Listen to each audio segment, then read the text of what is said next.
Hope you guys speak accounting because I don't. Say that again, please. I hope you speak accounting because I don't. This is fine. I speak a little English. I used to speak some French. I can speak not French. I used to speak a little Spanish. I can speak restaurant French. Oh, restaurant French. Most important one. Like Yeah, I can order French and 2 cups of German. cafe au lait and a piece of chicken. Marshall, quick question. Yes, sir. Have you heard anything about closing the beaches in the county for the holiday weekend?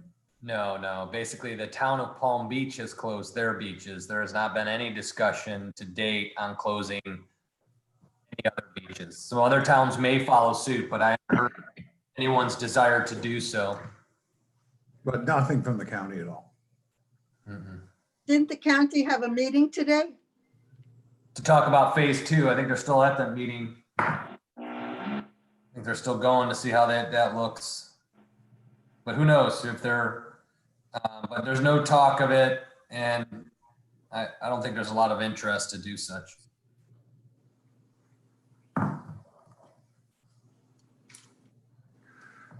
It was just rumor then.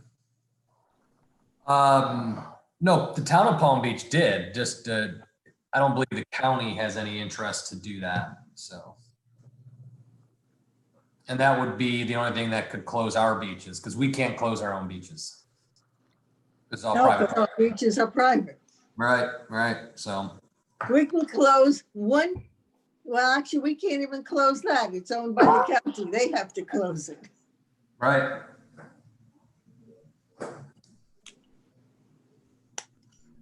All right, just a rumor. Well, it's probably based on the fact that they did it before for holiday weekends. For Memorial Day, you believe? They did. Now we're already to Labor Day. They did it for July 4th, didn't they? Yep, and July 4th, Memorial, July 4th. Yeah. Okay, hi Peg. Hi, guys. Am I sideways or no? No, now you're back. No, you're right. Okay, we're all good. Let's get started. Is John here? John's traveling. He will not be able to. Right, yeah, I just got a text from him. He said he's on an airplane, so. I guess we he's missed not joining John. us. That's a bummer. We missed John already. Yeah, he's on a trip that he had planned almost a year ago. So we're gonna miss him today. No worries. Okay, Lucky let guy. us begin. Linelda, will you, well, at 1:30, so we'll call the meeting to order, silence the cell phones, and let's do a roll call. Okay, Commissioner David, Present. Commissioner Gossett Simon, Present. Vice Mayor Bobby, Present. Mayor Hillman, Present? Town Manager Labadie, Present. Town Attorney Tercivia joining us. Maybe. I haven't seen him. Heard him. Not So, here quite yet. Thank you. Okay, let's rise for the pledge. Okay. I pledge allegiance Allegiance to the flag of the United States of America. and to the republic for which it stands, one nation, under God, indivisible. indivisible. Liberty and Liberty. justice for all. Okay, additions and deletions to the agenda. We got a message from Marshall about removing the minutes. So we will do that. We will add a presentation on coastal resiliency partnerships. Correct. Also, I would like to add where would we like to add that? I would guess it will be under new business. Presentations. Presentations, excuse me. Okay. So 5A. make that 5B, I guess, right? No, that's 5A because there is none is 5A. So Okay, right. 5A it'll be. And then I would like to add a brief discussion on the water sewer study. So we'll make that new business, I guess that would be. So make that 11E, let me see, DE, okay? What was that? What was that, Mayor? It would be E, 11E under new business. And the title would be again, repeat, please. Water sewer study. Got it. Thank you. And it'll be brief, not a whole detailed discussion. Yes, sir. Thank you. Okay, with those three adjustments, we need a motion to approve the agenda. I move we approve the agenda as corrected. I second. All in favor? I, Aye. Okay, let's move on then to presentations. A, the Coastal Resiliency Partnership presentation. Yes, I'm going to turn this over to Ingrid. She's been handling this project on our behalf, and she'll introduce the Coastal Resiliency Partnership team, and they will make their presentations. So Okay, hi Ingrid. take it Hi, from can you- there. Very good. Can you all hear me? yes, Yes. Yes. Okay, perfect. Very good. Well, good afternoon, Mayor, members of the Commission, Ingrid Allen, Town Planner. As the Commission may recall, the Town of Highland Beach is part of the Coastal Resilience Partnership of Southeast Palm Beach County, along with Boca Raton, Boynton Beach, Delray Beach, Lake Worth Beach, Lantana, Ocean Ridge, and Palm Beach County. In 2019, the Town Commission approved a interlocal agreement between the partnership members to create a foundation for moving forward with a collaborative effort to assess climate change, to do an actual vulnerability assessment. Collective Water Resources was chosen as the consultant to complete this climate change vulnerability assessment. And the assessment explores threats and assesses vulnerabilities and risks faced by each participant in the partnership. The results of the climate change vulnerability assessment will be used to implement adaptation strategies for all the partners to develop a region that is more resilient to impacts of climate change. Ms. Stephanie Dunham of Collective Water Resources, again, that is the consultant that was chosen to prepare the vulnerability assessment. She is here today to present steps 1 and 2 of the vulnerability assessment. Note that there are 5 steps to the assessment. So she will be presenting 1 and 2, which have been completed already. Ms. Dunham is not only an engineer, but she's the Vice President of Engineering for Collective Water Resources. And she has been designated as Highland Beach's community captain for the vulnerability assessment. Each partner in the resiliency basically has a designated community captain. So Stephanie happens to be ours. And staff has been working with Stephanie and providing her with a variety of data and information for the assessment. So I'll go ahead and give Ms. Dunham the floor. All right, thank you. Can you hear me? yes. Okay, perfect. I'm going to go ahead and I'm assuming I'm going to share my screen so I can share my slides. Hold on one second. Oop. There we go. All right. Good afternoon. Thank you for that introduction, Ingrid. Again, I'm Stephanie Dunham, and I've been asked sort of as part of the ongoing outreach associated with this project to provide a brief review as well as a status update to the Southeast Palm Beach County Climate Change Vulnerability Assessment. For an overall perspective on the schedule, this vulnerability assessment kicked off in April of this year and will be completed in 2021 around that same time frame. So there we go. Next slide. So this project is being led by the Coastal Resilience Partnership, or the CRP. And as Ingrid mentioned, it's a partnership of 7 communities as well as Palm Beach County. And that partnership was developed in 2017 when sustainability and planning staff from the area began to informally meet to discuss common concerns and share information related to climate change and coastal flooding.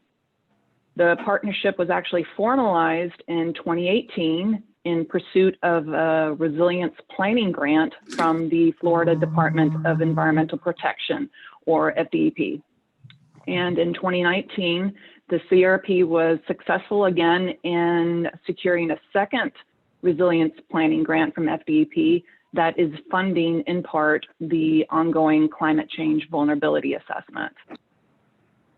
So Ms. Ingrid serves as your official member on the CRP steering committee representing Highland Beach. So we'll go to the next slide. As she mentioned, I'm with the consultant team that was selected through a request for proposals that was issued by Lake Worth Beach on behalf of the CRP for this multi-jurisdictional climate change vulnerability assessment. My firm, Collective Water, is a small women-owned water resources engineering company based in Lake Worth and is the prime consultant. And of course, we're being supported in this effort with several subconsultants, including Applied Technology and Management, Brazaga, Chenmore and Associates, Aaron Deedy, as well as Fernleaf Interactive. All right, next slide. The climate change vulnerability assessment draws from the risk assessment framework described in the Code of Federal Regulations for hazard mitigation plans, or in this area, local mitigation strategies. These assessments evaluate the likelihood as well as the magnitude of climate threats to a location, and as well as the sensitivity and adaptive capacity of the assets therein, such as a population or built and natural environment. So understanding what a community's risks are allows us to then utilize them to inform and implement resilience and adaptation strategies. The next slide. These assessments utilize both participatory and science-based methods. Through participatory methods, input is sought from local stakeholders to take advantage of that local knowledge and tailor strategies that align with the local needs, the culture, as well as the capacity of the community. Through science-based methods, vulnerability assessments and related adaptation planning take advantage of vetted data and tools developed by respected agencies that depict the likelihood of future impacts based on our changing climate. Vetted data includes land topography developed according to federal specifications, county property appraiser boundaries and values, Southeast Florida Regional Climate Change Compact's adopted sea level rise projections, as well as data such as National Oceanic and Atmospheric Administration's, or NOAA's, tidal measurements. These data are used with various modeling platforms to assess the specific properties and components of the community that may be at risk to climate threats. So once these risks are identified, we work through the participatory method to prioritize them and develop adaptation strategies, which are those toolkit of responses that communities can implement to improve resiliency and adapt for a better tomorrow. Next slide.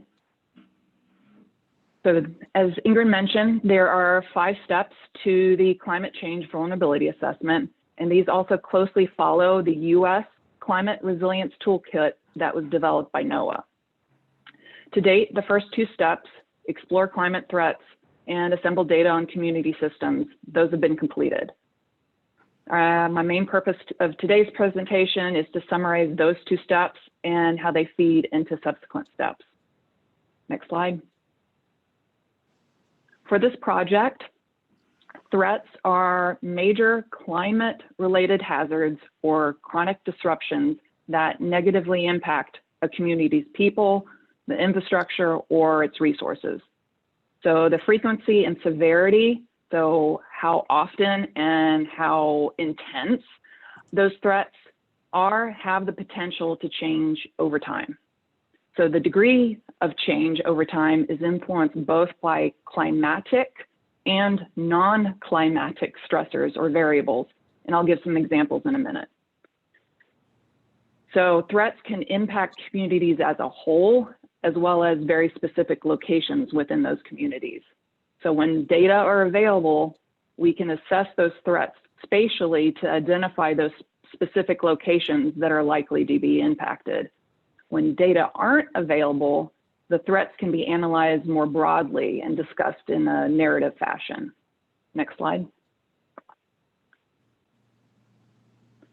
So based on individual meetings that the team had with each CRP partner, as well as the CRP steering committee, 12 threats were selected for this assessment.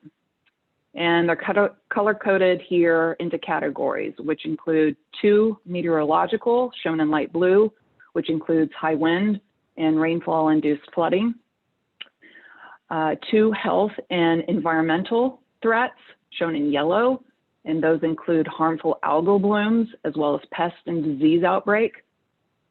3 heat-related threats, shown in red, representing extreme heat, drought, and wildfire.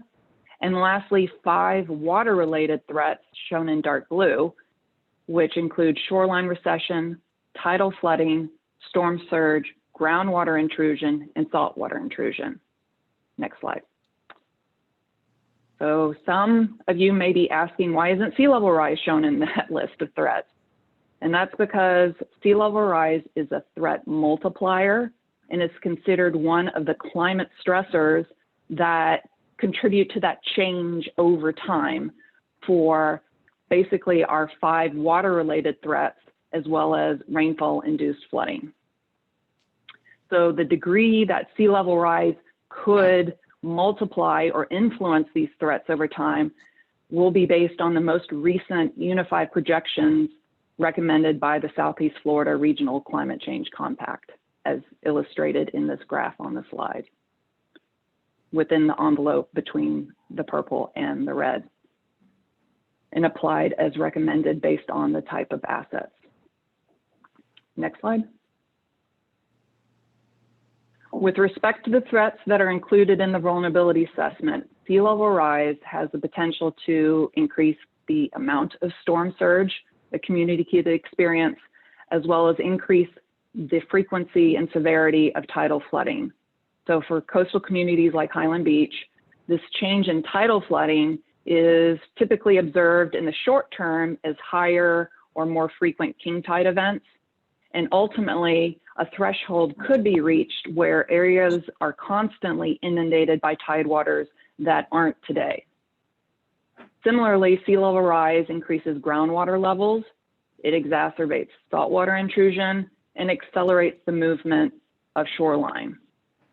So higher tidal conditions also compound flooding associated with rainfall runoff, since the gravity-based systems, these stormwater management systems that have outfalls to coastal waters, have less ability to discharge compared to how they were originally designed. Next slide. So in addition to determining what threats will be included in the assessment for step 1, it allowed us to collect and review data and propose how each of those threats could be analyzed. So for instance, for groundwater inundation, the team will be estimating the increase in localized flooding and potential impacts to water supply wells associated with rising water tables due to sea level rise. So due to the porous limestone bedrock that we have here in Southeast Florida, groundwater inundation is a significant concern with rising sea levels, especially in low-lying coastal areas where the water table could actually rise to a point that it's above the ground level. With this project, it focuses on climate change and those climate stressors and how those can impact vulnerability and risk. There are other factors, such as these non-climate stressors, that influence conditions. So specifically for groundwater inundation, land settlement, the specific geology of the site, water use, particularly wells, the location of wells and their use, as well as the region's large-scale stormwater management system, like the Central and South Florida flood control system managed by the South Florida Water Management District. Those all influence groundwater levels.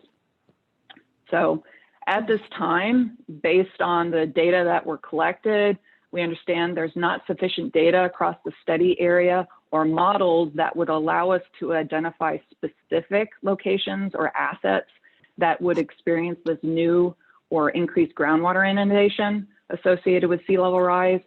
However, we are going to use the aquifer and well data that we have, as well as the land surface elevation data, to highlight areas that could be prone to this future groundwater inundation. Okay, next slide. On the other side, for this vulnerability assessment, rainfall-induced flooding refers to flooding that is a result of changing rainfall patterns. So both in terms of how often rainfall occurs, as well as for how long. So flooding may be exacerbated by changes in land use, the aging stormwater management systems, and for coastal stormwater networks, sea level rise. The assessment that we will be performing will leverage available stormwater master plans from the jurisdictions, as well as available models, FEMA floodplain mapping, as well as flood complaints.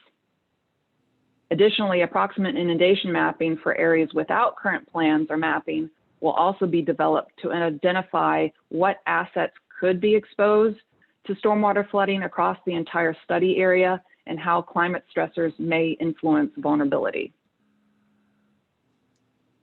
All right, next slide. For step 2 of the project, the consultant team met with the CRP steering committee as well as staff from each of the participating jurisdictions to determine what local data are available about the community assets. Again, community assets are defined as the people, the resources, the infrastructure and services that people and communities rely on, as well as value and expect its leaders to manage and protect. The next slide. So collection of data from each jurisdiction was a very targeted effort. We just didn't ask for any and all data.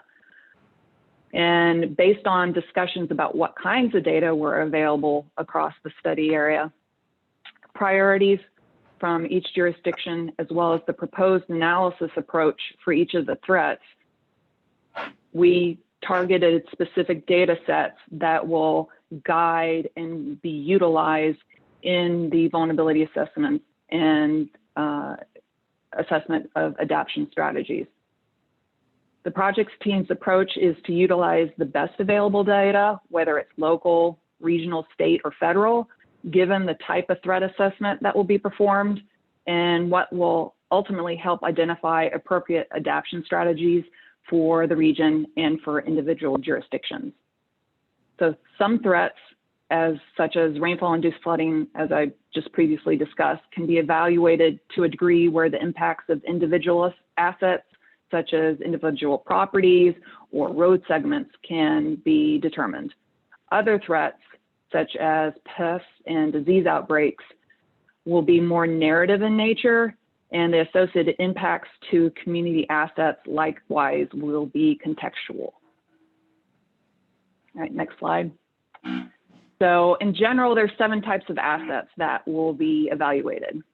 So critical facilities, water infrastructure, economic, natural resources, people, property, as well as transportation and mobility. Now, these 7 types of assets are more organizing themes, and they're useful in communicating key findings. So more specific asset categories were then developed for each asset type based on the unique characteristics that influence vulnerability and the types of actions that can be taken. So for instance, with transportation and mobility, those are further classified as either roads, railways, bridges, or transportation facilities, which include things like bus depots. Jurisdictional data sets have been combined with federal, state, and South Florida Water Management District data and have been vetted by the subject matter experts on the team for use in the next phases. So results from both steps 1 and steps 2, which just concluded at the end of June, and defined those climate threats and the community assets, those have been summarized in a working report and delivered along with the collected data to the CRP Steering Committee and to FDUP in accordance with the grant for the project. All right, next slide. Thank you. So currently we are in the midst of the essential task of the vulnerability assessment. So it's step 3. Next slide. The project team is taking the data collected under steps 1 and 2 and applying a vulnerability and risk assessment framework to every combination of relevant threats and assets. And so we refer to these as threat asset pairs. So how vulnerable an asset is to a threat depends on the potential impact, its sensitivity to that impact, as well as that asset's adaptive capacity. So the degree to which an asset could experience negative impacts due to a threat is influenced by its sensitivity. So I'll give you an example. If you have a fire station, given that it's an emergency service asset, it's more sensitive to, let's say, storm surge flooding compared to an empty adjacent lot that would receive the same amount of storm surge flooding. Adaptive capacity is the ability of that asset to cope with the impacts that it receives with minimal disruptions or cost. So using that same example, the open space would have less disruptions, less cost associated with flooding compared to that adjacent fire station. So to establish risk, oh, sorry, you can go back, not quite done that. To establish risk, characteristics of both the threat and assets are used to indicate levels of likelihood or probability of the threat occurring and the negative consequences of those threats impacts. So in my example, the fire station and parcel may have the same likelihood of flooding, but the consequences and therefore the risk to the fire station are greater. So currently there are approximately 70 threat asset pairs that have been identified for this assessment. And so for each of these threat asset pairs, the ability to quantify, identify the vulnerabilities and risks depends on the available data as well as their relevancy to one another. So for instance, storm surge, where we have recent models available from FEMA, vulnerability and risk will be evaluated for all those asset categories that are previously showed. But for pest and disease outbreaks, vulnerability and risk will be discussed with respect to impacts to health and medical facilities, as well as natural areas and social vulnerable populations. All right, next slide, please. I did want to take a second to review the study area for this project since it's been updated since step 2. So as originally intended, the assessment includes the jurisdictional limits of the participating municipalities as well as portions of the county, as illustrated by the black outline, as well as it covers the utility service areas for these municipalities that are bounded in the gray line in the figure. The study area also has been adjusted to be one contiguous area and accommodate census tract boundaries so that socioeconomic factors can be incorporated and compared in this analysis. And census, tracts and census being our data source for that component. So I did want to also mention assets of those non-participating municipalities that are within that gray overall study area. Those will not be analyzed as part of this assessment.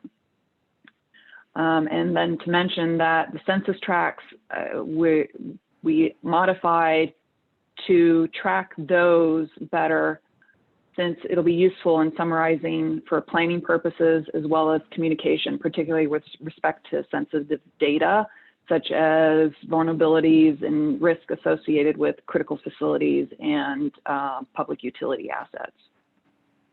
All right, next slide, please. So lastly, upon completion of the vulnerability assessment, as Ingrid mentioned, adaptation strategies are going to be explored. So the strategies, we're going to use those participatory methods so we can reflect individual jurisdiction needs and priorities based on stakeholder input, and it could represent multiple types of actions, ranging from land use to public outreach to funding and finance recommendations. Strategies should also be cohesive and collaborative amongst the CRP. That's one of the founding principles of this partnership. So to foster a regional resiliency to the impacts of climate change. Similarly, actions should be equitable across the community and provide multiple benefits, as well as be flexible and adaptive over time, because those climate stressors are likely to change, and should not increase vulnerability of other assets or with respect to other threats. So you don't want to try to solve one problem and exacerbate another vulnerability. And strategies will be included in this step for monitoring and evaluation to make sure that the implemented actions continue to serve their purpose. And I did want to make mention that the manner in which the team's assessment approach has been designed, as well as how we're going to deliver products, will allow the CRP to reevaluate vulnerabilities and adaptation strategies over time as new data become available, such as updated sea level rise projections. And of course, in this process is adaptation strategy planning, opportunities to advocate and partner with state and federal agencies, as well as academic institutions, are also going to be explored. So in closing, the results of the vulnerability assessment, or step 3, are anticipated in October. From there, potential adaptation strategies will be investigated through the end of the year and into January. And then ongoing meetings with the CRP steering committee will occur, as well as public communication and engagement are planned, and which will be, of course, virtual in nature until conditions allow for in-person gatherings. So I wanted to thank you all for your time today, and I'll be more than happy to field any questions at this time. Okay, well, thank you, Stephanie. Very complete presentation. Anybody have any comments or questions? Just jump right in. Nobody? Okay, I have a couple. Stephanie, first off, early in the presentation, you mentioned the capacity of the communities. Could you just elaborate on that for a moment, please? Sure, and that's specifically related to the adaptation strategies. You know, it isn't the intention to recommend strategies that a community can't implement, because either whether it's funding or current regulatory framework or its current infrastructure, whatever it may be, we want to ensure that the plan basically fits with the ability of the community to implement it. So that's what it means by capacity. Gotcha. Okay, thank you. The other thing was, we are all obviously a big supporter of what you are doing and the whole CRPF. Otherwise, obviously, we wouldn't be funding our membership. Okay. So don't take my next question in the wrong light. But we continue to see projections of seawater rise. And you showed some charts, I guess 2/3 of the way through the presentation on seawater rise, and there were 3 different points of view on it, some more aggressive than others. Do you have data that you can share with us on what it was, what the projections were 10 and 15 years ago and how accurate or inaccurate those were? I don't have it readily to show. I mean, we do have the previous projection curves. On average, I would say the compact has released updated recommendations. It's now every 2 to 3 years. That is largely based on what is produced by the IPCC, NOAA, and the Corps, and then evaluated sort of more on a local area. So those, again, I don't have the curves to readily pull up for you. Those, I can certainly pull those together. I will have to say that those changes generally have occurred as the science and as the data have improved. For instance, as they're able to better quantify and estimate projections on ice melt, you know, that's a big component of those curves. So hence why they have adjusted over time. Yeah, I'm certainly not questioning that it's real, and that's why we're all here. But, you know, we all remember back on Al Gore and how the world's coming to an end. So I would just kind of like to get a feel for, nobody knows the accuracy, nobody knows how aggressive or how valid the projections are, and I clearly understand what you're saying, that science is getting much more sophisticated today than it was in the past. But we just don't know, that's all. I guess that's what I'm saying. So I would be curious to know what the projections were 10 and 15 years ago and how accurate they were. Okay. So when you get a chance, no rush, if you just send it on to Marshall, he could distribute it.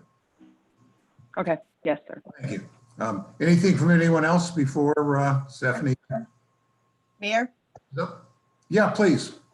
Yes, Stephanie, Peggy Gossett Seidman, thank you for appearing today, or appearing via phone. I do wonder, on the map, which I don't see in front of me now, we didn't get a advanced data, but aren't we missing 1 or 2 municipalities on the contiguous line up the coast? Or are we not? Yes. Yes, they're not participating in the CRP specifically. They are in the study area, and as I mentioned, we have not collected their specific assets to include in the analysis. So they are there, but they elected not to participate in the CRP. I see. And I wondered therefore how it works with you all if where we have the municipal line, and for example, Boca is the north end and it's our southern end, and there's a sharing of many elements of the data there. And I wondered how that works, if the municipalities are working together well, if this will be impacted by the lack of a contiguous group of municipalities, and how we handle that. For example, at the south end of our town, the Boca Raton north end crests, and then a lot of times the water flows actually north due to the hill rise and the slope, and it flows into Highland Beach. And so that is just an example of where at the municipal line, one impacts another, and how is that going to be projected to be handled, I wondered. Yes, so this in some respects is sort of addressed by the data that we're using. So let's say for the land surface and how water moves around the land, it's a contiguous data set that covers all the municipalities, even the ones that aren't participating in the CRP. Likewise, when we're looking at property or people or economic factors, those data sets are county or national in nature, so they cover. Where we get really specific on local jurisdictional data, it's more related to like your utility assets. So where your water infrastructure is, so your water treatment plant, or your particular sort of critical facilities, so where your emergency operations center is located. In identifying those critical jurisdictional elements, that's where the local data really drives in. And so those are obviously very unique to, let's say, Highland Beach, and wouldn't be necessarily influenced by Boca's assets unless there is, and hence why we're also considering utility service areas, because there is sort of an overlap of jurisdictions for the utility service areas compared to the jurisdictional elements. So all these layers are being considered and regularly discussed so that we're not like missing, there isn't a gap, let's say, and for a community, we're not blocking out the topo for that community because they aren't participating. It is being considered because it influences the region at large, and hence why it's a great opportunity that you all partnered together to avoid that, oh, my impact or stops at my jurisdictional line, because as you mentioned, that's not the case. Okay, great. And one more question, if I may. I wondered what type of attitudes you're meeting with regards to the actual townspeople, the key players and the municipalities. Are they open and interested in this data and in our actions, or are you meeting with any resistance? I'm just wondering sort of a feel for that, sort of partnering with the mayor's request of information, just because some people think, oh, the sky's falling, and others say, no, it's never going to fall, and then there's a great majority in between. Right. I can't speak to like specific public feedback or responses yet. I know information has been put out there, you say more in a virtual nature. There have been some various events, broadcast, presentations to the community at large, like through CLEO, the CLEO Institute. And so engaging with various stakeholders in that respect. More specific public charrettes, so more workshops with the public are intended to happen really closer towards the end of step 3, once we have some more, you could say, information to share, rather than right now as I presented, oh, here are the threats and here are the assets categories that we're going to evaluate. So we'll have more specific input I would garner once we get to that phase and have those types of more public engagement opportunities.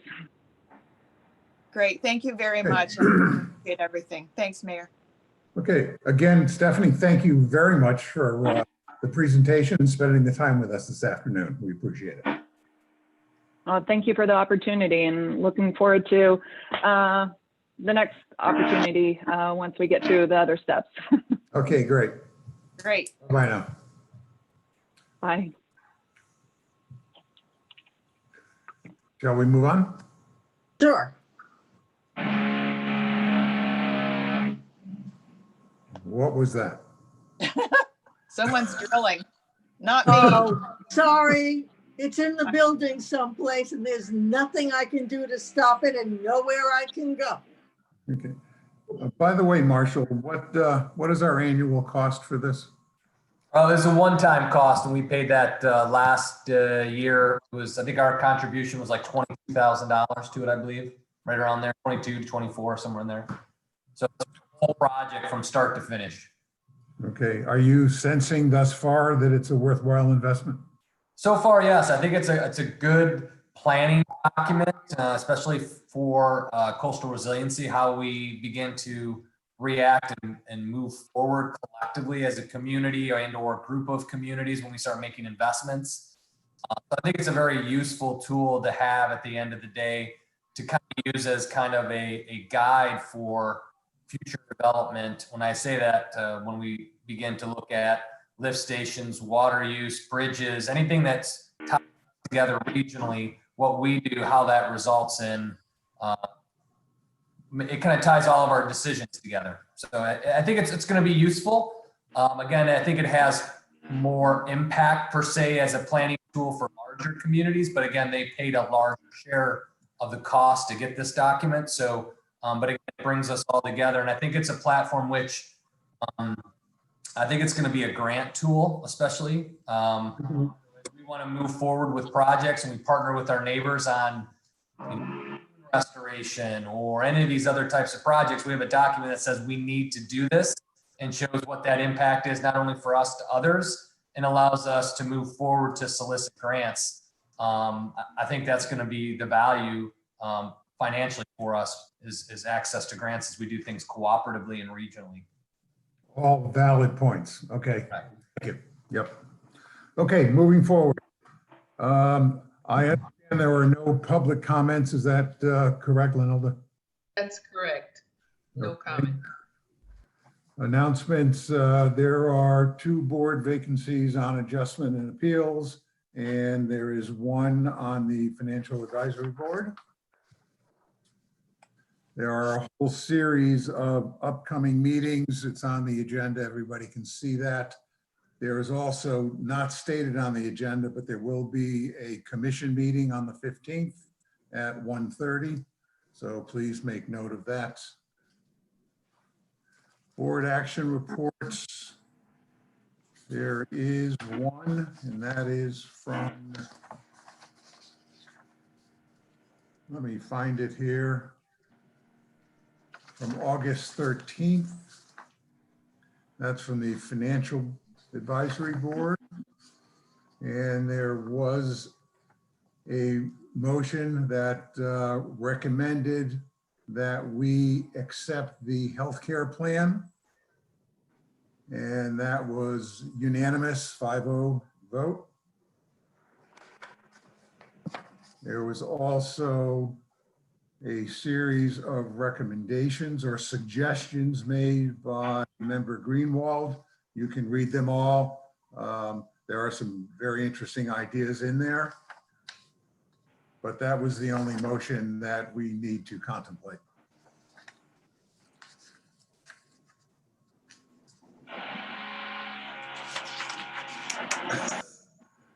Moving forward on ordinance and resolutions, this is 8A, resolution number 20-015, and it's on schedules of fees. I'll refer this over to you, Marshall. Yes, sir. Thank you. Thank you, Mayor. Commissioners, we have before you the proposed fee schedule for next year. You'll see a litany of smaller changes in the building department. The building official, Jeff Remus, is here to answer any questions you have to there. And then you'll also see our annual adjustments to the water sewer rate along with the solid waste. So those were the big changes, was the water, sewer, and solid waste. And then Mr. Remus made a few changes throughout the building schedule of fees. And he has you'll see the notes on the side that kind of describe why he's recommending these changes. To kind of frame this, again, this fee schedule can be amended by resolution at a later point in time. And the reason why I say that is not to steal Mayor Hillman's thunder from later, but we're eventually going to get into discussions of the water rate study. So I'm guessing we'll have some changes down the road, whether it's a month or 2 out, and the fee schedule to reflect that. Other than that, staff is here. We can answer any questions as it relates to these proposed changes. Okay, let's kind of walk through these. Let's start with Peggy. Did you have anything on these existing rates or any of the proposed changes on the rates? Yes, sir. I'm up to bat first here. Thank you. First of all, it was great of Mr. Remus to make his comments. They're very useful, and seeing how we've moved on and updated our codes and our notes. I did want to say that on page 17, item I, on the reinspection fees, I've actually heard about that being a problem in the past for years, and I appreciate his saying that, you know, to move the reinspection up, that sometimes actually unlicensed subs would be sent in unbeknownst to the builder. And so this was a great addition. And let me see here. On the next page, I did have a question on page 18, item, let's see, ZAA. I'm not clear on what would be appealed to the town commission on this, under this item. Hey, Is Jeff there? yeah, Oh, hey, Jeff. I just wondered what items would be appealed to us on the, at the commission level. I was unclear on that. all right, I'm trying to find where you're at. Oh, yes, Yeah, sir. what- Page 18. Item 1, 2, 3, 4, 5 from the bottom. Item Z as in zebra, double A as in alpha. Oh, yeah, that's What was that? for planning and zoning. Oh, for P and Z. Yeah, Okay. that's for planning and zoning, yes. I just was unclear if there was something else. Okay, awesome.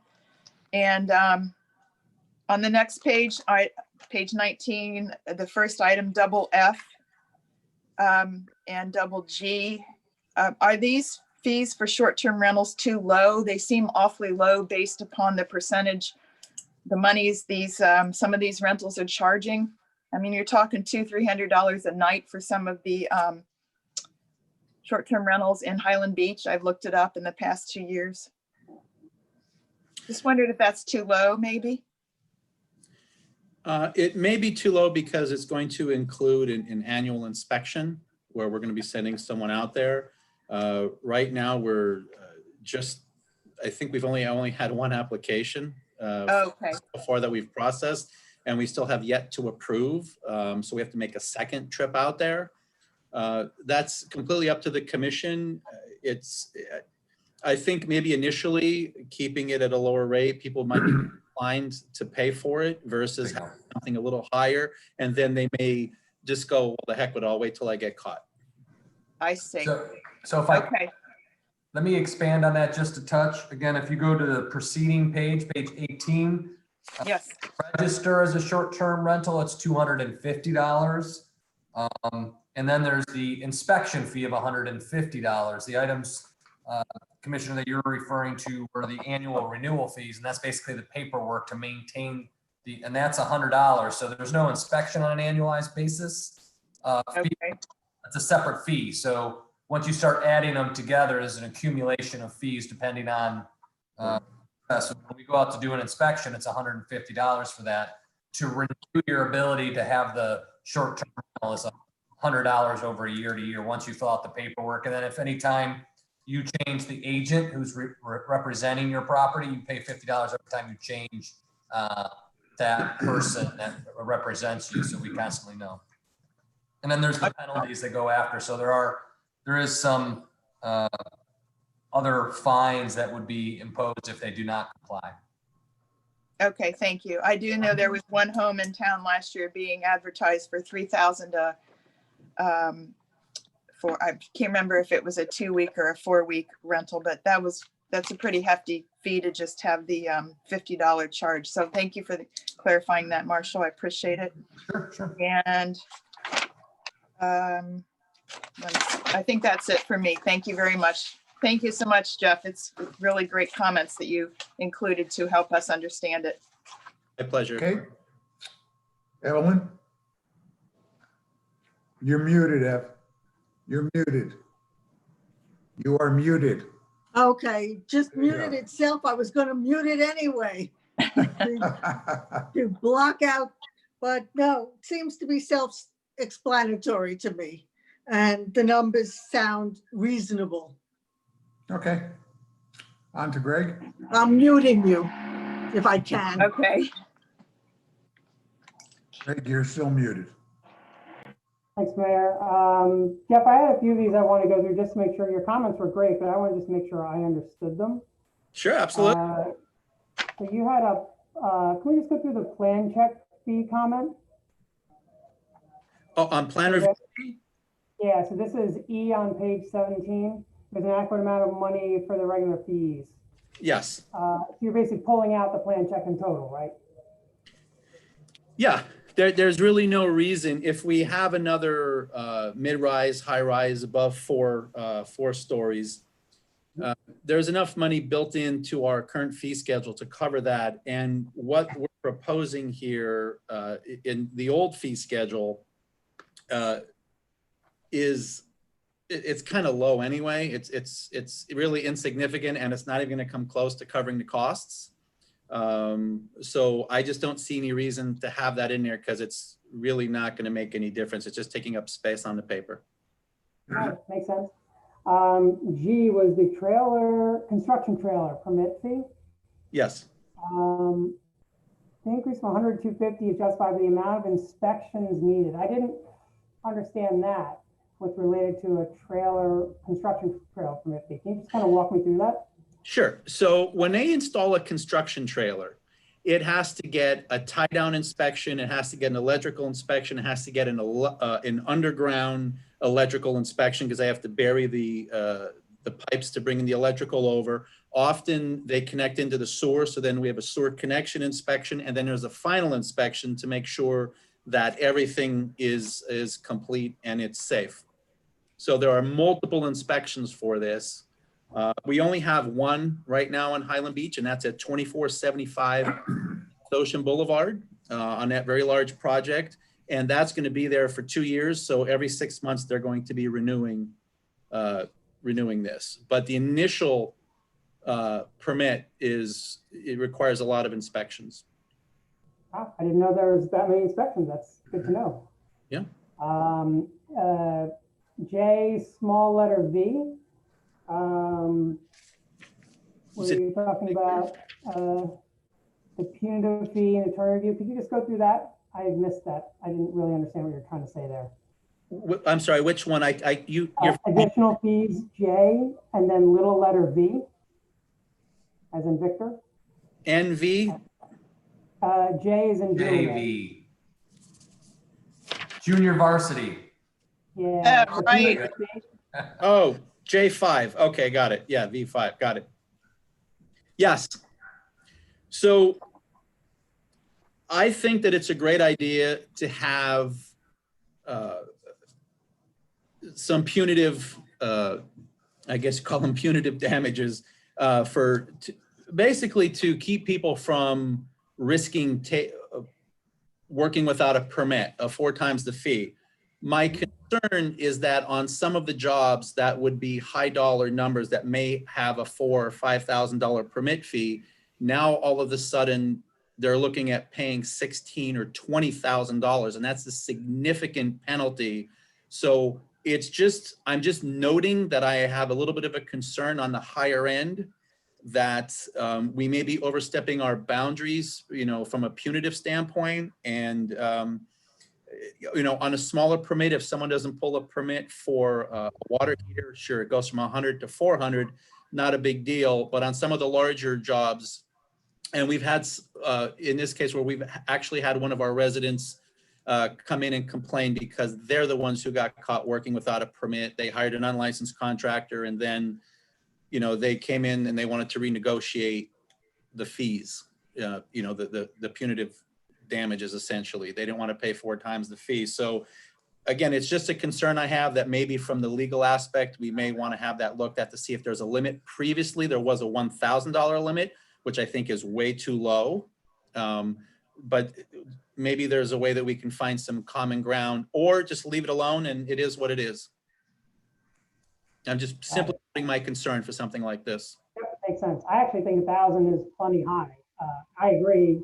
It's the same thing that we went through with the police department when they talked about ticket prices. And the higher a ticket price is, the more likely a resident's going to fight it with attorneys and everything else, and that costs the town money too, and it just wastes everybody's time. So I understand your concern. I actually agree with it. I think 1,000 is plenty as a cap, but I don't know, maybe it should be a little higher, but you're right. 4 times on the 5,000 permit's gonna cause a lot of issue for everybody down the road. So thank you for pointing that out. There was also you had a demo fee. I'm sorry, I don't remember which section that was. You're talking about the Demo permit? demolition fee being based on the value of the demolition? Yes, Versus a flat fee? absolutely. What we had is, because when we do a demolition permit, there's a lot actually of plan review, believe it or not, because there's a lot of paperwork that's involved with that. Inspection wise, Pat or one of his guys has to go out there to look at the sewer or the water capping. We go out there to look at the electrical, and then we make a job site visit. We make multiple visits to the site. They have to have not only the construction fence, but also the silt fence. And sometimes they don't always have them set up at the same time. So there's really no difference. And I think that it's an insignificant difference, and it's more in line with a commercial job or anywhere else where it's based on the cost of the demolition, and that's it. Got it. So what would like a demolition fee come out for like a single family home, a 1-story single family home, old Florida ranch? You say it's not that different? I've seen them as low as 10,000, which would be about a $250 permit fee. Got it, 250, okay. Right, or I've seen them, as high as 20,000, which would be a $500 permit fee. Okay, so it would be decently higher than what we have in here at the moment. It'll be a little higher than what we have at the moment because there's not enough money to actually cover our costs. Got it. Makes sense. And then the last one, the question 4 is the AC changeout fee. Yeah, Which is letter M. sure. We're trying to make things simpler for the new BSNA rollout. And right now we're having issues, even still continue to have some issues with our SmartGov system, because the AC changeout is based on the tonnage.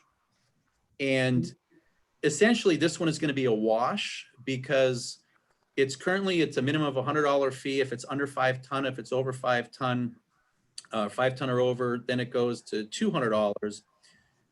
Right now, the average price, it would go from $100 if we base it on cost to maybe about $112. We're talking like a $12 increase. But on the other end, those that have the 4.5 ton, 4 ton units, that have over 5 ton, some of them will actually have a decrease in cost. You'd have to get up to a 10 ton unit before you hit that, or about an 8 ton unit before you hit that $200. So the people with the larger units will have a slight decrease. The people with the smaller units will have a slight increase. It just makes things easier when the public is inputting this into the system online through the BSNA, so that we have a more streamlined, simpler fee schedule for the calculation. Okay, great. That ends my questions. Thanks. Okay, well, you covered my two questions. We can do them again. No, but I want to go back to see if we can't resolve the open-ended one about the 4 times fee, because we didn't resolve that. And maybe Glenn can help us on that. Right now, the issue is going 4 times on a high fee ends up being what we believe is too costly. So, My opinion. yeah, your opinion. So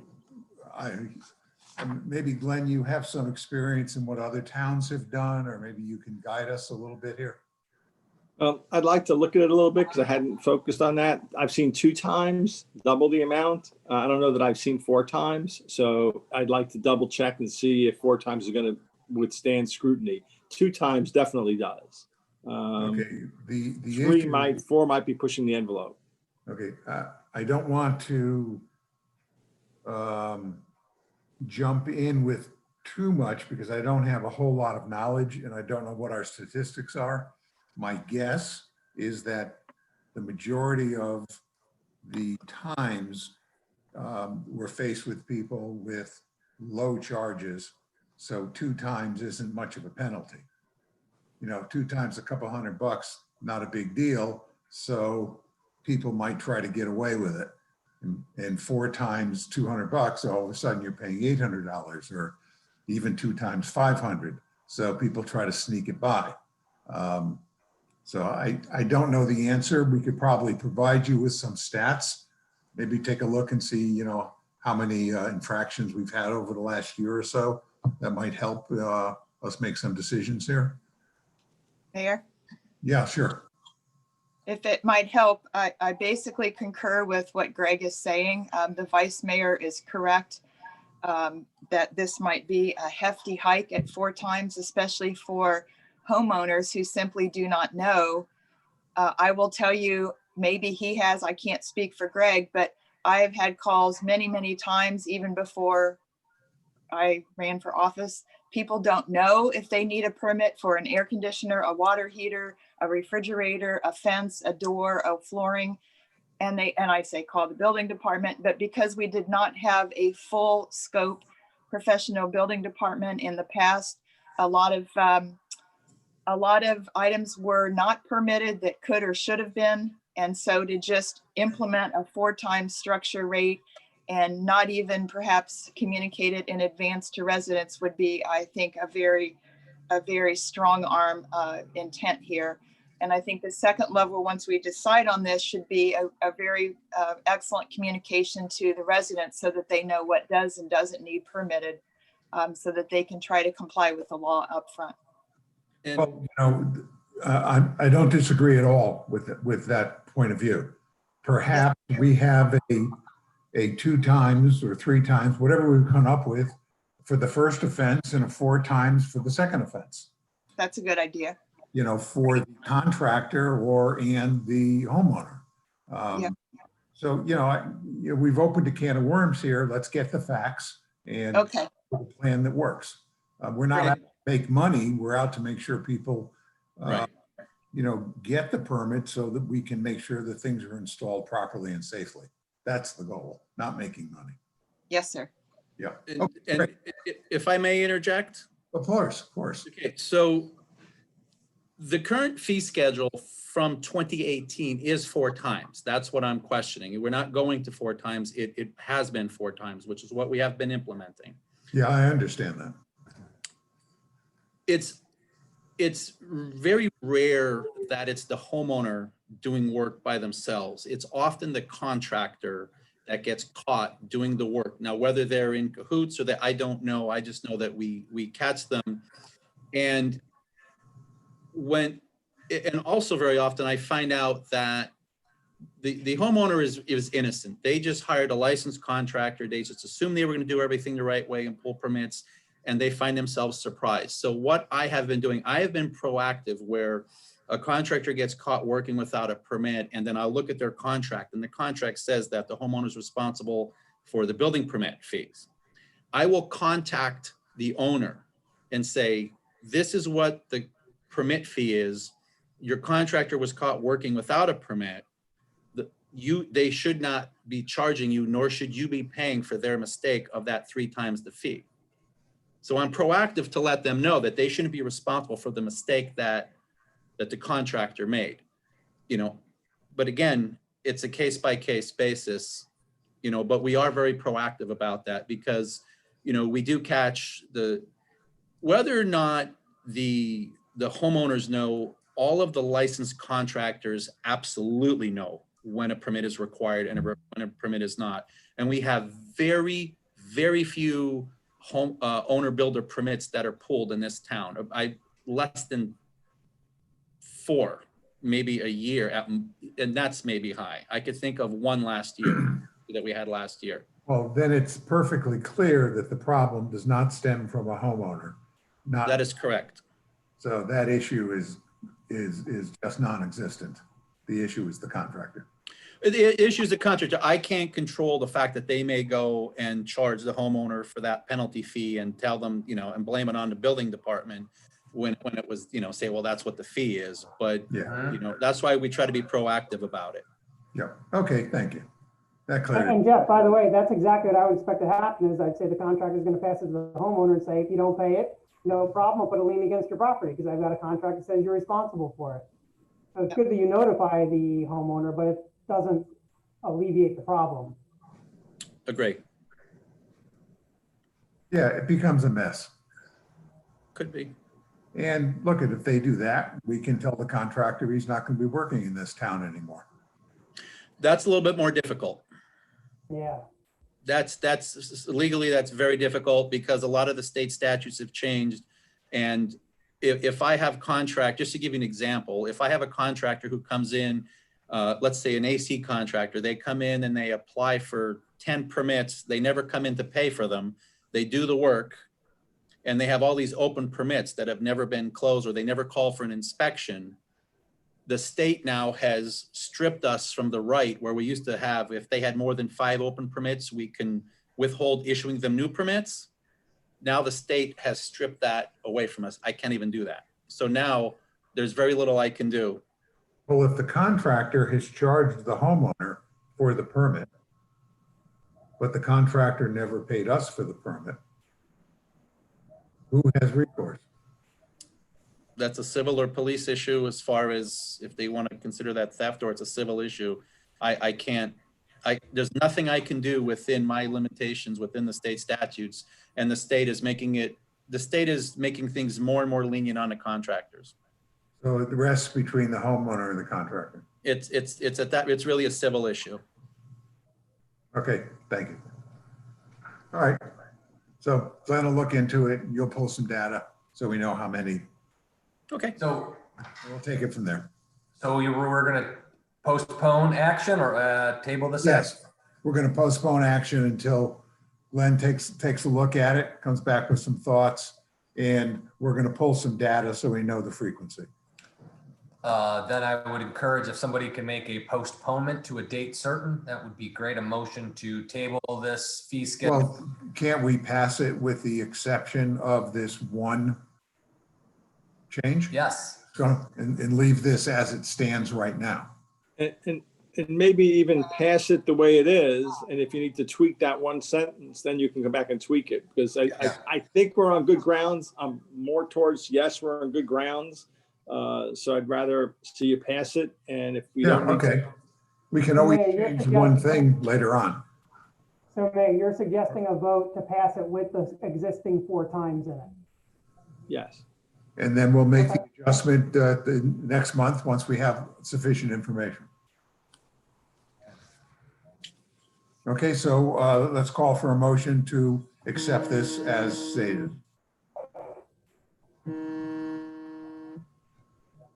I'll make the motion. I move we accept it as stated. So it would be item ordinance number 20-015. Need a second? Nobody wants? I'll second. Okay, all in favor? Aye. Aye. Anyone opposed? I'm opposed. Okay, so it is passed 3-1. So we'll bring that back. I'll have Jeff do some research and we'll come back on the 15th on that specific topic, if that works for everybody. Okay. Generally on the timing, good? Yes, okay. Okay, moving on. No consent agenda. Now we're on to unfinished business. And this is a discussion on the approved strategic priorities, which were included in our packet. And the listing itself appears on page 35. No. 33. 3. Well, it starts on 33, but the list itself in priority sequence is on 36. One thing I didn't see on there was the town hall roof.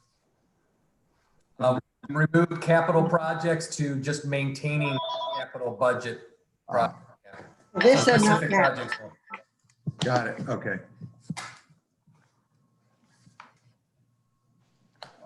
I didn't see anything that needed changing unless anybody else did. Anybody else see anything that needs changing here? I see Greg's shaking his head no. That look good. Mayor, Yep, if I could just note on page 35, if we could just make the correction, the first line, recognize the vital role High Beach. So Good catch. I don't think Where's- we're High Beach.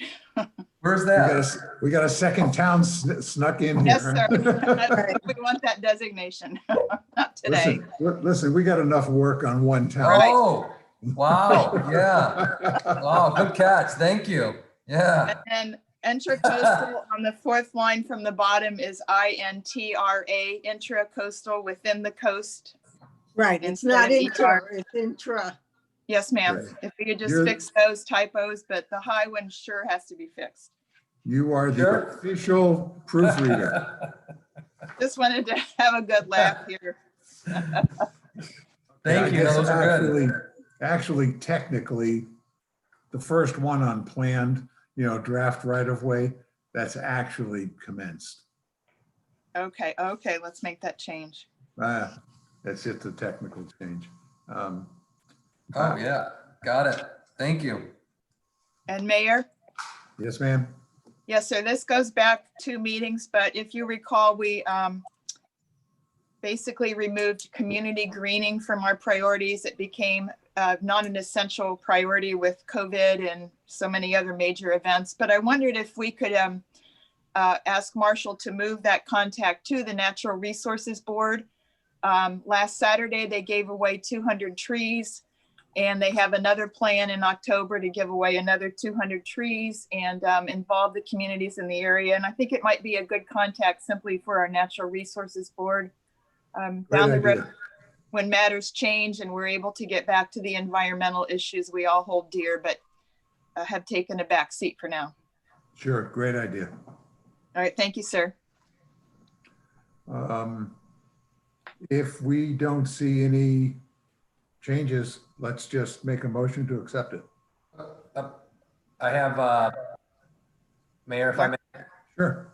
I spoke with Commissioner Shoemaker yesterday. He wanted to make a couple tweaks to the value statements, and I put that in the cover. Do we want to make, commissioners wish to make changes potentially to vision, mission, or values? I can try to make some of those changes and return that back to the commission. If you're good with the priorities, then I will, try to adjust the values. Again, his comments, one were looking to provide a statement or modify one of the statements as it relates to help citizens live a better life by providing a safe and secure community. He wanted to stress the importance of safety and security.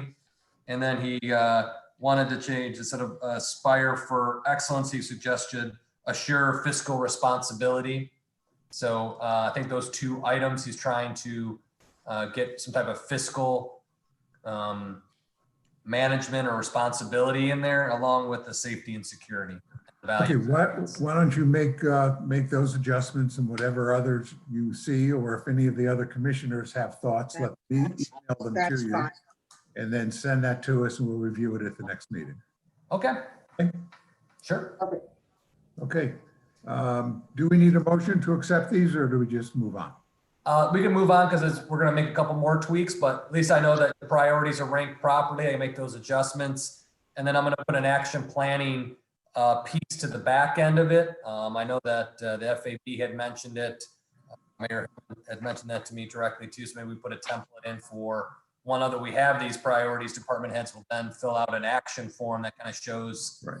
milestone steps. What is it that it is? Define the project, maybe associate costs. So as this thing matures a little bit, we'll have these action plans to provide to the commission and to the community as to where we are, and then we'll update them monthly on these action plans. Great. Just for everybody, I'll just expand a little bit. All this then moves into staffing assignments. So we'll start to see some holes. Time will change, but everything starts moving forward. Mayor? Okay. Yes, ma'am. Go ahead. Sorry, just another little item. Yeah, on the planned number 12, dune management and restoration. DEP did make some changes to their regulations in April of this year.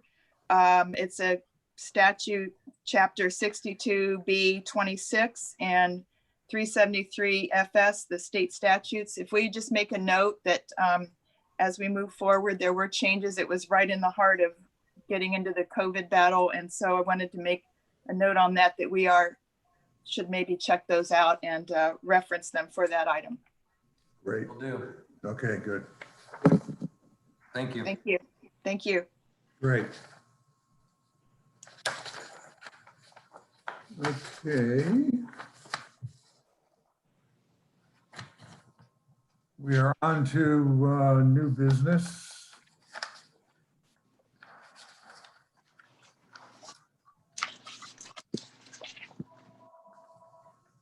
Advisory boards and committee interviews, consideration to reappoint members. Oh, this is for Eileen. On the planning board for a 3-year running out through 2023. Eileen, are you with us? Hey, Teresa, pop on. Are she with us? She's coming through. Hold on.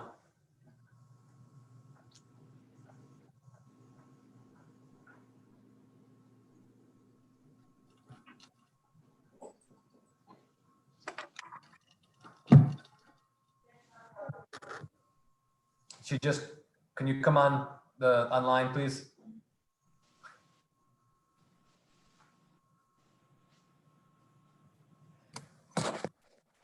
There she is. Hello, bear with me one moment. Miss Mendelson dropped out of the queue, but she joined back in. She may just have some She's here. technical difficulties. She's here. Welcome. Oh, She's there back she with is. us. You're, Okay. you're- you're walking down the hallway. Okay, Well, hi there. How are you? How are you this afternoon? I'm good. Good. Welcome. Thank you. We are here obviously to interview you for the next 3-year term. This should take us about 30 seconds, I think. Okay. I thought at least 5 minutes, but okay. Okay, well, we can try to stretch it out then. Not necessarily. Okay, well, obviously we all know you and love you, and we're thrilled that you're going to continue to participate on the board. Yeah, I find it very rewarding. I like it a lot. Good. Well, we like having you there a lot also. So Yeah. thank you for serving. I'll turn it over to Evelyn to begin. Evelyn, it's I see no reason not to, and that's lots of reasons to accept her for the 3-year term. Thank you. that one was quick. Peggy, can you stretch it out a little bit? Sure. Well, maybe we could make it a 10-year term. She's so great. Not to mention, one of her friends was on my floor at Michigan State. Right. But I did want to ask Eileen if she had any comments or valuable input going toward another 3-year term. I just wondered if you had any visions you wanted to share. I felt this way the whole time. I always feel this way. I mean, I'm a big believer that you have to follow the codes and the rules, and that if you fit into them, and as far as the planning board is concerned, then you fit into them and you need to get permission to do what you need to do. And if you don't, then nothing else should really come into it. And if that's going to be an issue for people, then it really belongs with you guys who have a harder job to see if you want to change the structure of the rules. But that's how I look at the planning board and how I see our role. Awesome. Thank you. And I can't think of another question. So thank you for all of your time donated to improving the town. Thanks a whole lot, Eileen. Well, thank you guys too. Okay. Greg, on to you. Thanks, Mayor. Hi, Eileen. I have no questions. Obviously very familiar with your work. Thank you for your service. Thank you. I guess it's back to me. Right? Mhm. Welcome again. Thank you again. And we couldn't make 5 minutes. I'm sorry. Okay, that's okay. Thank you all for your service. It seems to me that things are really working so much better, and it's all because of you guys. So I think it's good. We really have a good group here, diverse backgrounds. We all work well together. We agree to disagree at times, and that's good because we don't always see eye to eye, which is terrific. That's how we get good decisions made. Right, I agree. And, you know, it's just so much better. Yep. Thank you, and thank you. Thank you, Eileen. Okay. Okay, Thanks. don't spend all the money you're making here. Yeah. Okay. Okay, be well, stay safe. You too. Bye-bye. Okay, bye-bye.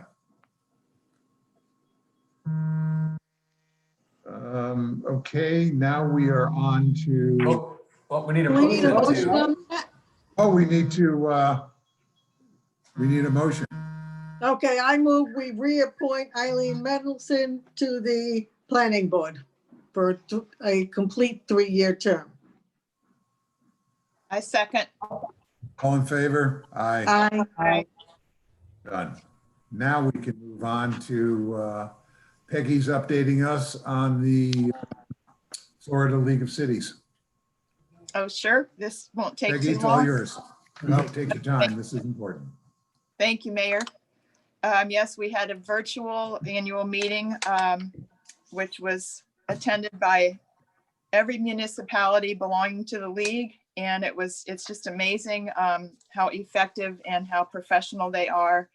And I've said it before, but I will tell you the people serving at the local levels who I've met are outstanding people. And we should be lucky that Florida League of Cities is the #1 rated league in the entire country in terms of effectiveness and professionalism and the numbers. The main event was appointing Tony Ortiz, who's an Orlando City Commissioner, as the new president. We had 2 to 4 semi-local people also appointed. Philip Walker is Lakeland. He was named first VP. And then Jolyon Caraballo is St. Lucie Councilwoman. She was appointed second VP.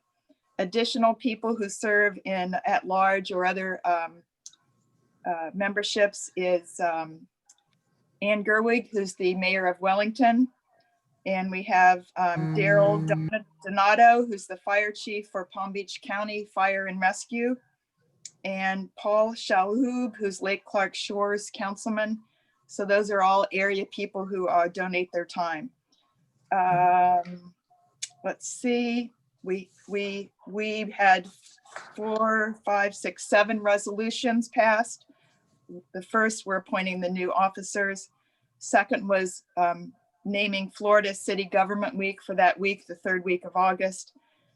Very important, the number 3 was to encourage and reaffirm that everyone needs to proceed to get their people to sign up for the census. That we, throughout the state, due to COVID or whatever reason, that the census is needing a big push from behind and getting the numbers. 4th, Michael Siddig, who basically co-founded the League of Cities and is a sort of a fixture and legendary in Tallahassee area and Orlando. He is retiring. 5th, very important for all of us, is that the league is pushing for COVID relief for municipalities and counties, and they are really going to bat in Washington and Tallahassee, trying to promote relief, not only the numbers, but also for the capabilities of the local level to be able to determine how to spend any COVID relief money.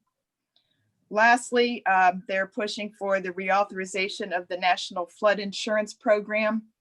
It needs to be basically rebooted at the federal and state levels, and also to keep a hold on the broadband infrastructure.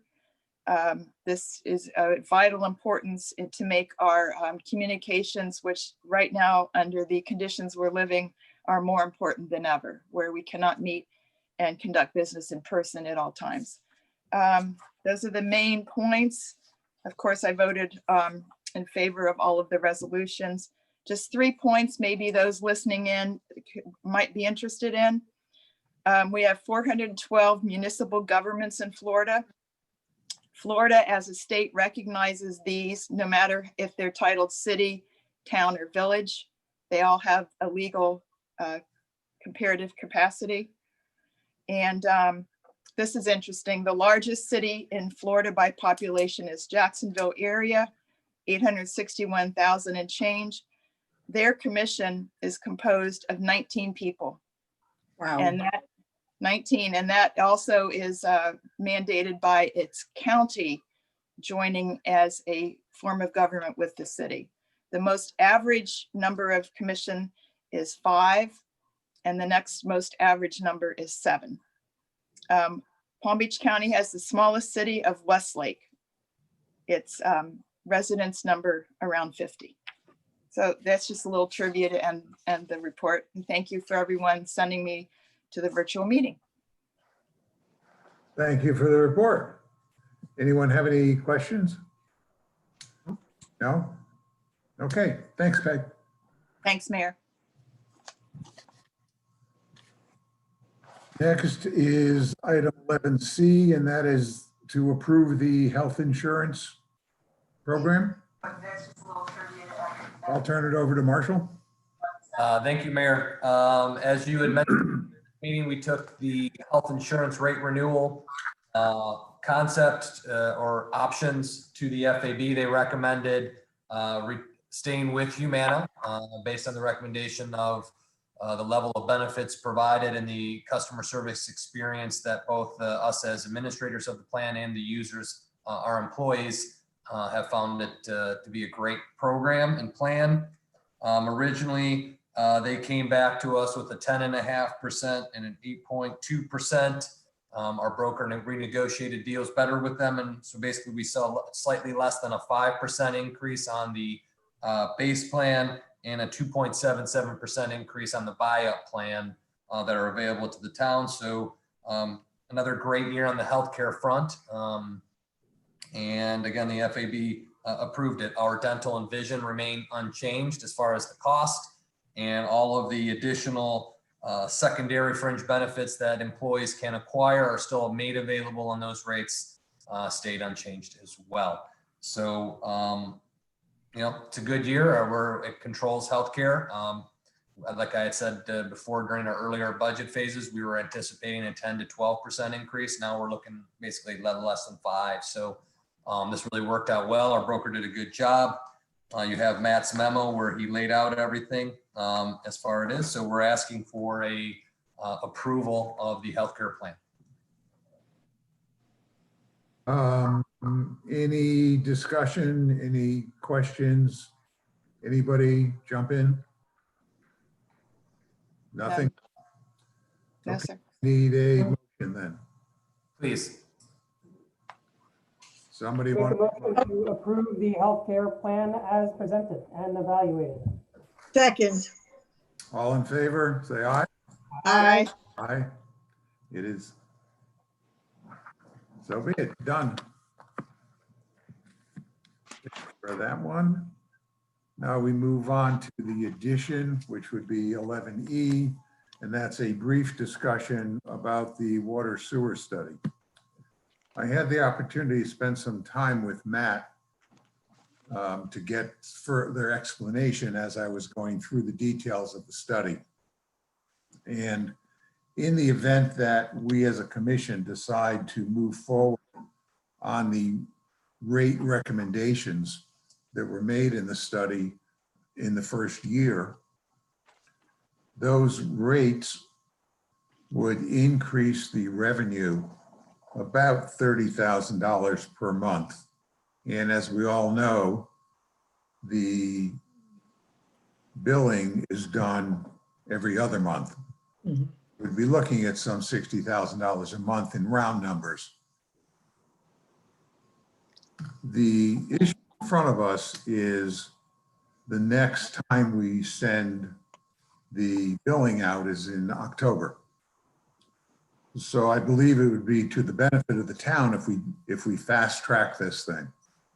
And by fast tracking it, I mean, there's a few obstacles in front of us. One, we would need to get the company in to present the details of the study to us at the next meeting, which would be on the 15th. We then have to get the Financial Advisory Board to review it, obviously, and make their recommendations. So that would have to follow very quickly. We then have to, in the next billing, send out the information to the residents about the increases, because they have to be notified, I believe it's 45 days in advance. Is that correct, Matt? That sounds accurate. It's state law requirement. Yes. So they need to be notified in the billing series in advance of when the billing would be done. So if we don't get it out in the October billing, we have to wait another 60 days, which essentially would cost us $60,000 in additional revenue. So I'm suggesting we get this thing on a fast track to get this done quickly. That's with the assumption that we agreed on the recommended increases. If we didn't agree on those increases, but we still put in increases that were somewhat less than that, or even possibly more than that, we're still looking at significant revenue increase to the town. So that's the brief discussion I wanted to have. See if everybody agreed. Pass it over to Evelyn first. Well, I agree with fast tracking it. And I think for the moment, I agree with the rates that they recommend. That doesn't mean we can't change it going forward. I don't understand how the billing works as a private home as opposed to a condo. Yeah, if I can interrupt you for a second. Yes. I didn't want to get into the whole discussion of the rates and how it's billed. We'll get into that when the presentation's made. Okay, then let's have a It's presentation. very detailed. It's just the concept of let's fast track this thing. That's all. Okay, I agree with fast tracking it. That's all. Okay. Peggy? Yes, sir. Agreed fully with Evelyn. Thank you. Okay. Greg? Thanks, Mayor. I'm actually on the opposite side. This is a very big change for the town. We only got a preliminary report. We haven't had the full report. We haven't had a presentation. We're fast tracking something, but we don't even know exactly what we're fast tracking. Measure twice, cut once. Do it right. Take time. Go through this. Make sure we're all in agreement. Make sure it's right. $60,000 here or there doesn't make a difference for making a very big change. I am very much against fast tracking it. The fast tracking is that we get the information out. We get the reports done. Our decision might be don't do it. Our decision might be it's still too confusing. I'm happy with them to come and present, but I don't want to rush to any sort of decision. I think we really need to have time to evaluate it. Okay, the decision isn't made until October.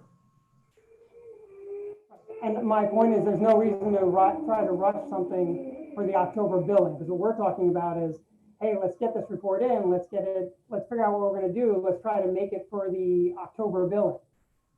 You know, let's squeeze this in as fast as possible. Haste makes waste.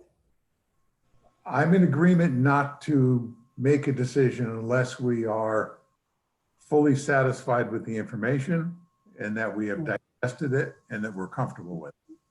But if we don't fast track it, then we don't have the opportunity to do it. Yeah, I don't understand what the risk reward is. What is the massive benefit besides $60,000 for fast tracking? I don't see the benefit. It's giving us the opportunity to make the decision.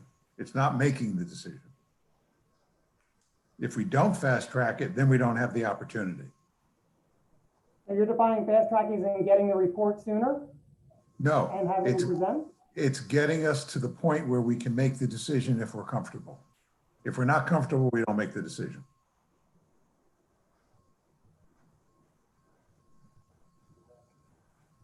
So apologies, but I don't understand what you're talking about fast tracking it then. What specifically will fast tracking be? Because as I understood it, you're trying to say, let's get the report sooner, let's get it on the agenda sooner, let's make a decision sooner, let's try to get any changes in for the October billing opposed to the December billing. That's what I understood you were trying to fast track. Well, no, The if we October don't billing fast, goes to the December billing to me. if we don't fast track it, it won't get to the Financial Advisory Board until their next meeting, which will probably be October and November. So I'm pulling the Financial Advisory Board in earlier. We're pulling the authors in August for a meeting on the 15th that wasn't scheduled. So I'm scheduling a 15th meeting. Marshall, did we get their final report? I have not, I don't believe there were any changes. Matt, did we change any numbers from? No, none of the numbers. I think there was a couple of table headings or something like that that I had some edits that I made them make before you guys got it. So unless the reason why we got it out to the commission, I called it as a draft, was to make sure, you know, you didn't fall out of your chairs, you didn't throw your hands up in the air, throw it at me, you know, saying this is crazy. So I think the numbers stay the same. The only thing that I believe would be something that would be a change, but it'll come through the process, is once we get the results of the TV sewer evaluation. Because right now we've made an assumption in that study that we have a sizable multiple $million-dollar project for the sewer. If that doesn't come to fruition, then your rates wouldn't be as high as shown on the charts as you have within the study. So that's about the only number change that I see, because I asked Matt to kind of meet with them and make sure we didn't have a. So you have a final report from them? You have the final report then, because it hasn't changed. So you have it in your hand. They sent you one saying this is the final report. Yep. The one that I sent you, there's no changes Can since. you send it around as a final report, not as a draft? It's yes, they haven't changed anything. So it's, yep, it's good to go. It's it. You got the report. So the idea, I believe, would be. Let me restate that again. Can you send it around saying it's a final report? So we have it in our emails as this is our final. Because all Sure. I have from you is saying that says it's a draft, and don't spend too much time on it because there's a final report coming. Yes, sir. I can get that out to in about 20 minutes. Perfect. So then they're ready to present them for our September meeting then? They don't have anything else to do? No, they're ready. They said they're available on the 15th to walk you through each piece. Walk you through start to finish. And then, So then if we have the final, we don't just have a draft, then it makes sense to have them present. okay. But I'll be redundant. If we're not comfortable, we don't do it. But by fast tracking it, it gives us the opportunity to make a decision if we're comfortable. If we don't fast track it, then we don't have the opportunity. So here's a chance to increase revenues. Without it, not going to happen. Okay, and I changed my position. If fast tracking is just getting them in to present on September 15th, great. Okay, we're off and running. On to commission. I hate this word commission reports because they're really not. They're commission comments. So reports and comments. John's not here, so Evelyn.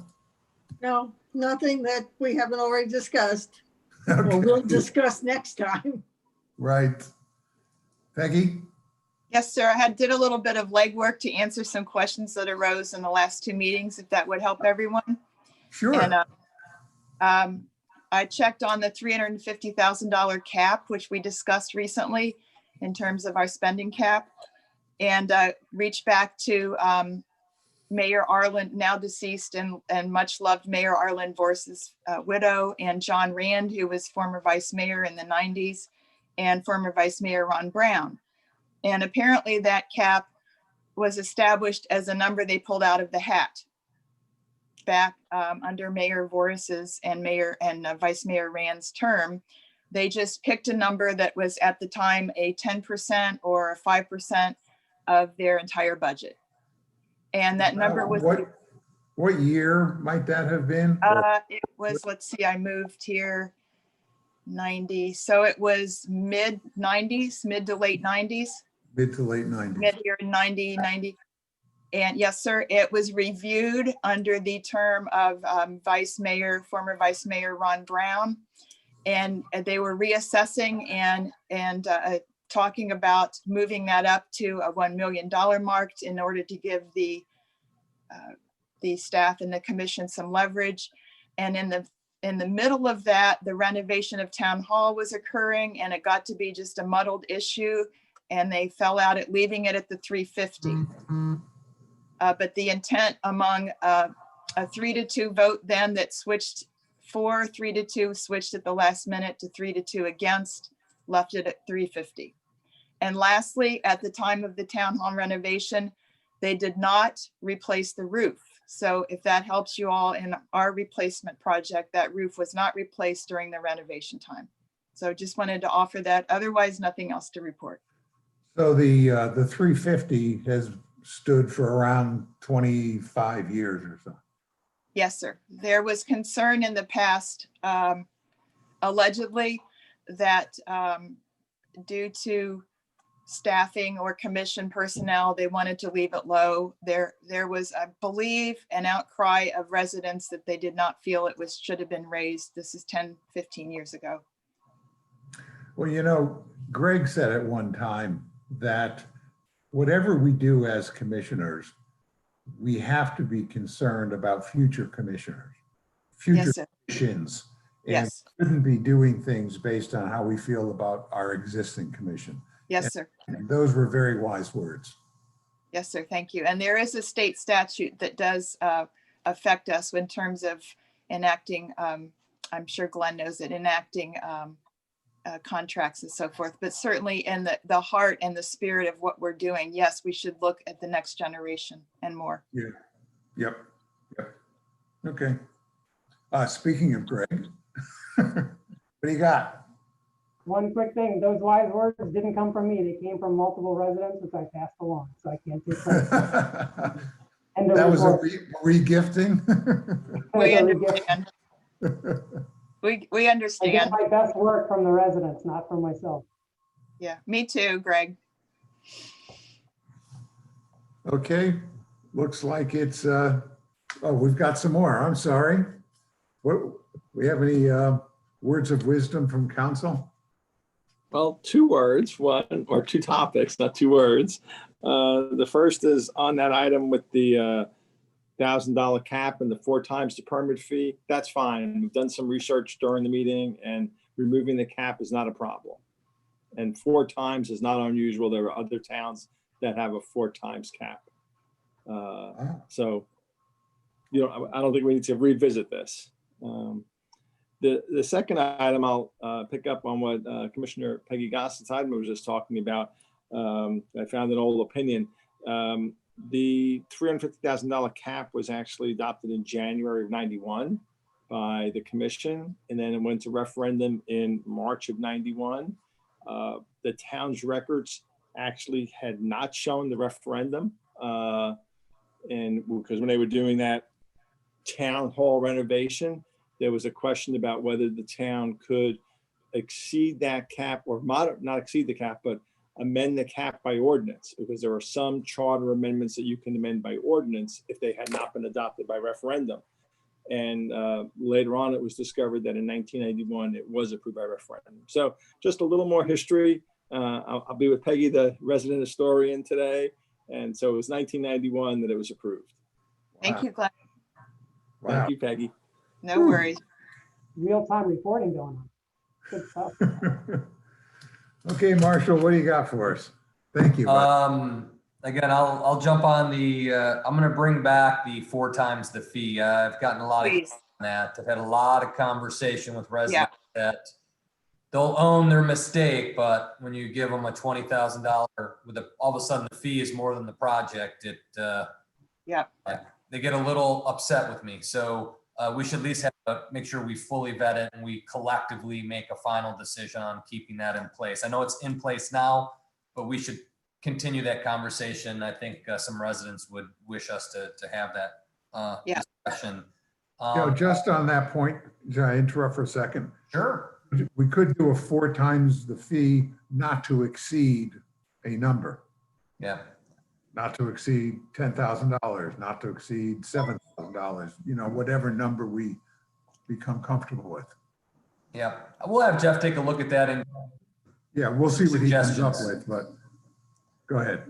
crosswalks. We're again, I don't want to, can't say it enough. It's going to happen. It is happening. I said it again. The crosswalks project is happening. You talk to your neighbors, crosswalk is happening. They have ordered the parts and materials and signs, and we've reached out to FDOT, told them what we're going to do. So it's happening. So I want everyone to know that the new signs are coming. I don't want anyone to think that we've forgotten or got misplaced.